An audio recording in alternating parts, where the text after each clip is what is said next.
ကဲပါသားတွေကျွန်တော်မမြင်တွေ့ရတာကြာပြီဖြစ်တဲ့ Russia Fighter Navati ရဲ့ One Friday Fight တကြောပြန်ပွဲအကြောင်းကိုပြောကြည့်အောင်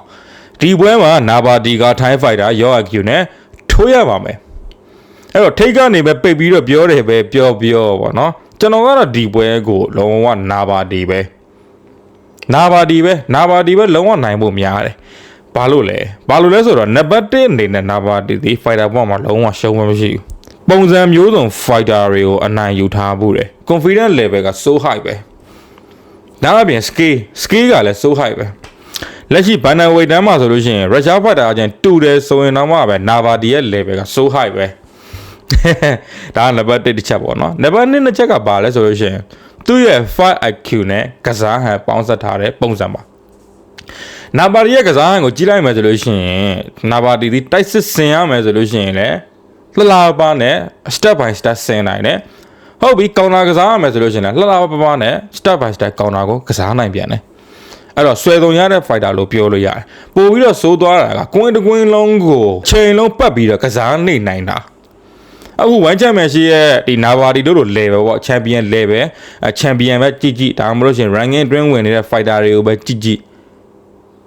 Navati ရဲ့ကစားဟန်ကလုံးဝကိုကွဲပြီးတော့ထွက်နေတာတောက် shot ကိုပတ်ပြီးတော့ကစားနိုင်တယ်အထူးသဖြင့်မွေတိုင်း fighter တွေအခက်တွေ့မဲ့ကစားဟန်မျိုးကိုပိုင်ဆိုင်ထားတာရိုးလေးပဲတွေးကြည့်ပါကျွန်တော်ကငြိမ်နေတဲ့ target တစ်ခုနဲ့လှုပ်ရမ်းနေတဲ့ target တစ်ခုပြစ်တဲ့အခါမှာဘယ်ဥစားပို့လွယ်တယ်ငြိမ်နေတဲ့ target ကပို့လွယ်တယ်မဟုတ်ဘူးလားလှုပ်ရမ်းနေတဲ့ target ကိုထိအောင်လုပ်ဖို့ကအရန်ကိုခက်ပါတယ်အဲ့လိုပဲ Navati ကကြတော့ तू ကအမြဲလှုပ်နေတာပါဒါပေမဲ့ तू နဲ့ကစားမယ်အခုရော IQ ပေါ့ရော IQ ဆိုလို့ရှိရင်ငြိမ်နေတာပါအဲ့တော့ဘယ်အရာကပို့ပြီးထိဖို့လွယ်မလဲဆိုတော့ကျွန်တော်ဒီမှာလည်းနည်းနည်းလေးဖြစ်ပေါ်သွားပြီပေါ့နော်နောက်ပြီးတော့Navatiရဲ့သူ့ရဲ့ footwork တွေကအရင်ကိုခံမှန်းရခက်တယ် for IQ ကလည်းအရင်ကိုကောင်းတယ်တခါလေးပဲတိုက်စစ်စင်လို့ထင်ရပေမဲ့တစ်ဖက်က fighter ရဲ့လက်သီးချက်တွေခြေခံချက်တွေကိုအရင်ထွက်လာအောင်မြူဆွဲတတ်တာမျိုးတွေလည်းကျွန်တော်တို့ကတွေ့ရတယ်အဲ့လိုမြူဆွဲပြီးတော့မှလက်အကျခြေအကျမှာသူ့ရဲ့ combo တွေပေါ့နော်ဒီ right body left hook ပုံစံမျိုးတွဲရတယ်အရန်ကောင်းတယ် super block ကိုဆိုလို့ရှိရင်လည်းအဲ့ဒီပုံစံမျိုးနဲ့အဲ့ဒီတွဲလုံးနဲ့ပဲအလဲထိုးသွားတယ်ဟာပြီးလို့ရှိရင် Ferrari ဆိုလို့ရှိရင်လည်းအဲ့ဒီပုံစံမျိုးနဲ့ပဲအလဲထိုးသွားတယ်သူ့ရဲ့ no down ချတဲ့ no down ချထားနိုင်ခဲ့တဲ့ခိုက်တက်တော်မြောက်ကြည့်လိုက်မယ်ဆိုလို့ရှိရင်အဲ့ဒီအရာပဲပြောမှဆိုလို့ရှိရင်မွေထိုင်းရဲ့ကစားဟန်ကိုနှစ်သေးဦးဖြစ်နေတဲ့ fighter လို့ပြောလို့ရတယ်မွေထိုင်း fighter တယောက်ကနည်းနည်းလှက်လက်လာလိုက်ဒီကောင်ဘာလုပ်မလဲဆိုတာကိုNavatiကကြိုတွက်ပြီးသွားပြီစက္ကန့်ပိုင်းအတွင်းမှာတယ်ဘုံဆိုပြီးလှုပ်ချပလိုက်တယ်အဲ့လိုပုံစံမျိုးတွေပေါ့နော်Navatiရဲ့ far IQ နဲ့ကစားဟန်ကိုကတစ်ဖက်က your IQ ကိုအဓိကနိုင်ဖို့အတွက်အကြောင်းပြချက်တစ်ခုဖြစ်နေပြန်တယ်နောက်တစ်ချက်ကပါလဲနောက်တစ်ချက်က your IQ ရဲ့ level ကျွန်တော်တဦးတယောက်တည်းအမြင်ရဆိုလို့ရှိရင်လက်ရှိbanner weight တိုင်းရဲ့စာချုပ်ရထားတဲ့ fighter တွေပေါ့နော်အခုဒီ One Friday Fight ကတဆင်ရသွားတဲ့ fighter တွေကိုပြောတာပေါ့နော်အဲ့ဒီ fighter တွေထဲမှာဆိုလို့ရှိရင် your IQ ကတော်တော်လေးကိုအရေးသွေးနှိမ့်နေလို့ကျွန်တော်မြင်တယ်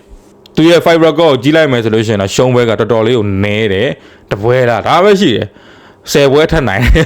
ဒါပေမဲ့အမှတ်နဲ့နိုင်တဲ့ပွဲကအရန်ကိုများတယ်ပြီးလည်းနည်းတယ်ဟုတ်ပြီသူစကားရောက်သွားတဲ့အနေအထားကိုကြည့်လိုက်ပါဘသူနိုင်သွားရလဲဆိုတော့ Alexi Blanco ကိုသူနိုင်သွားတယ်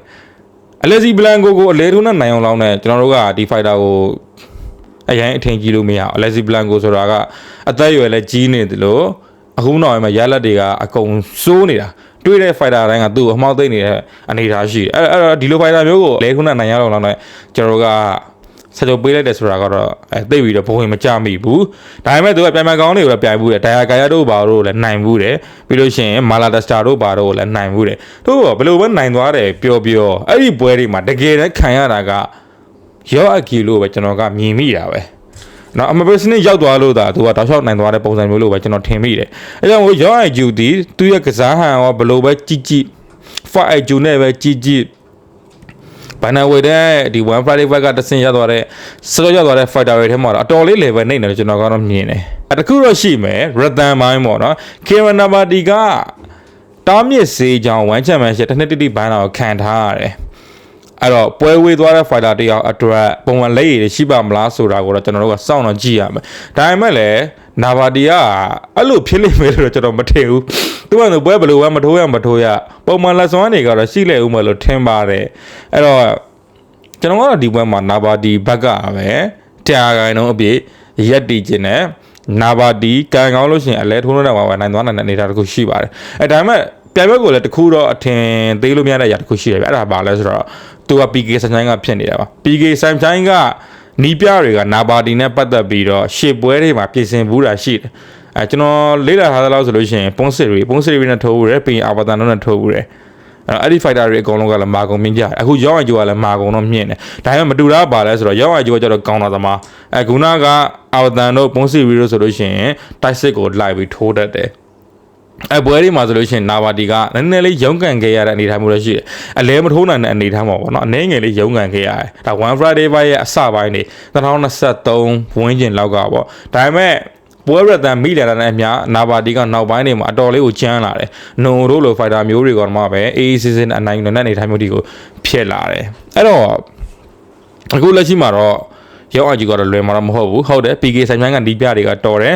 ရောအကျူမာကိုမျက်နှာလဲမှန်တယ်သို့တော်လဲချက်ကောင်းတက်တက်ထီတော့သူလဲကြာသွားနိုင်တဲ့အနေအထားမျိုးရှိရတယ်ကျွန်တော်ကတော့မြင်မိတာပဲအဲ့တော့ review ပါကျွန်တော်ကတော့ဒီပွဲမှာနာဘာတီပဲ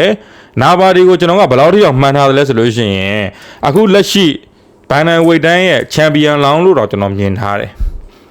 နော် Rambolet ကောင်းတယ်မကောင်းဘူးမကောင်းတယ်နဗီကိုနိုင်ယူခဲ့တယ်မိုက်တယ်ဒိုင်ယာကာရက်ကိုသူအလဲထိုးခဲ့တယ်မိုက်တယ်ရုရှားဖိုက်တာကိုပဲ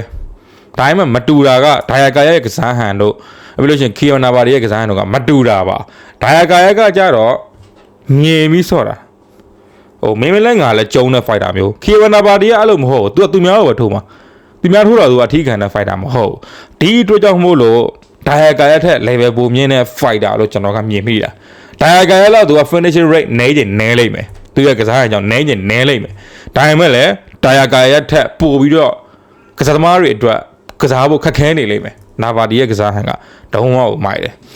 ကျွန်တော်ကတော့နာဘာဒီကိုလုံးဝချန်ပီယံလောင်းတယောက်လို့မြင်နေတာဖြစ်တဲ့အတွက်ကြောင့်မလို့ရော့အိုင်ဂျူဆိုတဲ့အတားစီလေးကပါမွားလို့လောက်ပဲကျွန်တော်ကတော့ထင်တယ်เนาะအဲ့တော့တကယ်တော့ပွဲထိုးတဲ့ခါကြလို့ရှိရင်တော့အဲ့လိုဖြစ်မလားဆိုတာကိုတော့ကျွန်တော်တို့ကစောင့်ကြည့်ရမှာပေါ့နော်အားလုံးကိုကျေးဇူးများတင်ပါတယ်